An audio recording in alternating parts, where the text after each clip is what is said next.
Sabi ng iba, meron daw pinaka-specific time na effective yung learning.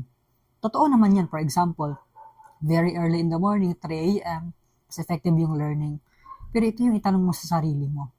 Kung hindi motivated yung tao na mag-learn sa oras na yan, paldo pa rin, palpak pa rin yung oras na yan, hindi pa rin effective. So, dapat itanong mo sa sarili mo, do I want to learn? Do I love to learn? Gusto ko ba may matutunan? Kasi kung yan yung insakto first na buo sa utak mo at puso mo, magle-learn ka dyan. Kasi kulang naman na maagang-maaga ka gumigising para mag-aral, pero wala kang gana mag-learn, hindi ka motivated.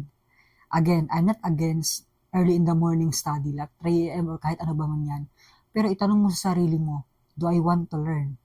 Am I motivated to learn something new or anything? Kasi kahit gano'n pa yun kaaga, kulang pa rin. So, itanong mo yung sarili mo, gusto mo ba talaga mag-learn?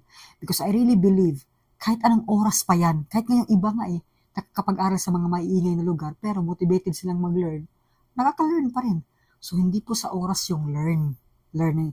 Yes, may effect po yung surroundings, may effect po yung noise, pero mas malaki po yung epekto ng motivation mo na mag-aral.